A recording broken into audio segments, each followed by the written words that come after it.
we got to this level as a result of minimum wage negotiation. Minimum wage, according to the law of this country, is supposed to be reviewed every 5 years. The last time they reviewed it was 2011. Ordinarily, the next one was supposed to take place in 2016.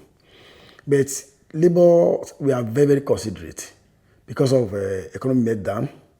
We say, okay, let us hold on for the government, let them get their bearing. So that's why it didn't come up in 2016. In 2017, the tripartite committee was inaugurated in November and they started their sitting, I think, in February 2018. After the first sitting, we discovered that, or we realized that it's very important to carry all the stakeholders along. What I mean by stakeholders are the employers, even in private sectors, the state governments, state governors.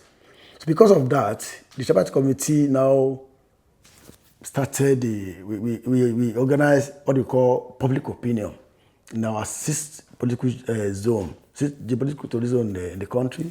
We had our own Lagos, Southwest was held in Ibadan, and like that. Now, some state governments have submitted their proposal.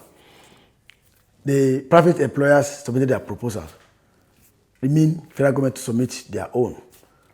They did not submit.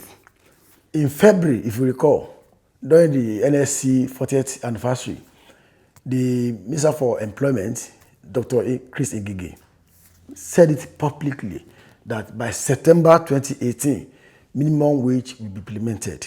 Instead of government to implement the minimum wage in September, they now adjourn the sitting of tripartite committee indefinitely.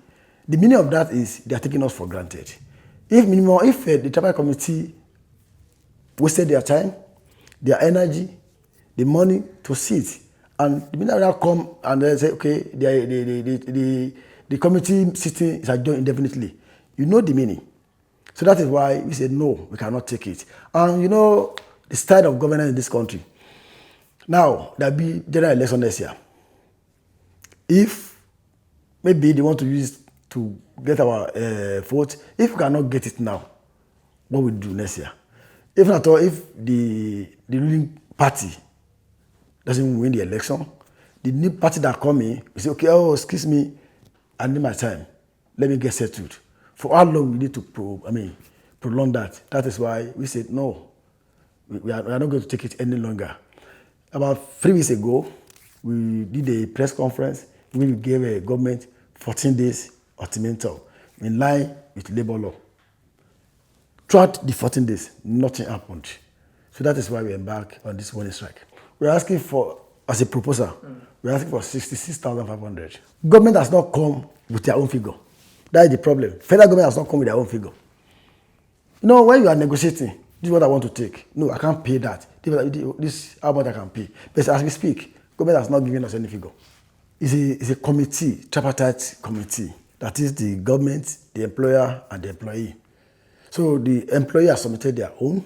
The private sector employers have submitted their own. The mean for federal government to submit their own. Don't forget, the civil service, public service employee, federal government have their own. State government have their own. Are you getting my point? So some state government have submitted their own proposal. The federal government that owns the project itself has not come up with any proposal. Instead of coming with proposal, they adjourn the sitting indefinitely. That's why we are here. No, in the sense that 60,000 naira, how long can it take you? But we need to be very considerate. Meanwhile, it does not mean that everybody in the employment will collect 6,500. The point is this: as we speak today, we have some civil servants that are earning more than 18,000 naira. So we now introduce what you call the percentage increase. If I'm earning 5,000 in 2011 and it was increased to 18,000, what is the percentage? So it is the percentage of the increase, the value of the increase that will be added to a existing salary. So we cannot actually say that it's a living wage. Meanwhile, the least, that's the meaning of minimum wage. That is the least that an employee will take is 60,000 naira. And if we are a messenger, your salary must be 60,000. We cannot say because somebody is earning 60,000 as a messenger, the DG cannot earn 60,500 naira. Yeah, the percentage increase that will be added to the earning. So what I'm saying is, if I'm earning 5,000 naira before 2011, and on 2011 it was increased to 18,000, what is percentage increase? That's what we added to somebody that's earning more than 5,000 naira at that time. You know, I said it's a proposal. So if something is a proposal, you cannot start to be using all your energy to calculate the percentage increase. So are you getting? Yes, we are waiting for the government to bring up their own proposal.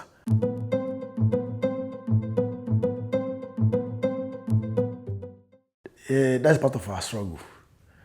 That is to show you that government doesn't take Nigerian workers serious. If a senator that by law they have to sit like minimum of 183 days in the year, that is 6 months, if you calculate it. If a senator is earning as much as 13 million naira in a month, doing nothing to us, to me, they are doing nothing. No, they said, because they say they must sit for minimum of 183 days in a year. And you are paying short pay 30 million naira. And somebody will work from Monday to Friday, is earning 18,000 naira. If not this insensitivity of our government, what does it take you to come and say, okay, let us look at this people's proposal and come up with a figure? They can't justify it. That's just it. They cannot justify it. TUC is Trade Union Congress. I think people are making mistake with the name trade. It's not for traders. It's a Trade Union Congress. TUC came to being when we last agitated for who will speak for senior staff. Are you getting my point? As we speak today, the president of TUC, Comrade Kagama, is a civil servant. That's our national president. He's a civil servant. And I'm talking to you, I work in the bank. So TUC comprises of private sectors and public sector. TUC is for workers, majorly senior staff of an organization, senior employee. It's not that the TUC is supposed to take part of it. TUC is part of the struggle. And apart from that, even if it's for NSC, the labor slogan is the injury to one is injury to all. So even if it does not concern us directly, injury to NSC is injury to TUC. Injury to TUC is injury to NSC. If you NECA is an employers. NECA is an employers. So you understand them. They will not like this thing to succeed because it's going to be a cost to them. Another thing is, NECA has submitted their own proposal. Why are they not talking to the government to submit their own proposal? If NECA believe that this is a course that they should do their own, and they did what they're supposed to do, why are they not talking to the government? We have employee, we have employer, we have government. NECA is an employer, is a sort of employers. They've submitted their own. They should talk to their colleagues in the government. NECA cannot say they are not part. If they say so, we can understand. Because anything we agreed upon, they are the one to pay. They are the one that pay the salary. So they don't want. They want to continue to enslave Nigerian citizens. We'll let you know that. We'll let you know that. Well, government is so. This is so a sign of. They should let us know that they are responsible. Let me call your attention to something. This time, political, it's a kind of digression. Also, state election that was declared inconclusive. The government was so interested, they have to send then governor to go and pay with somebody that they believe he has control in those areas. Why can't they show the same sense of interest in the labor matters. They should reconvene this tripartite committee. Let them conclude that. We are not, see, this strike is not that pay us this thing. The strike is all about let the tripartite committee reconvene and conclude their job. Very simple.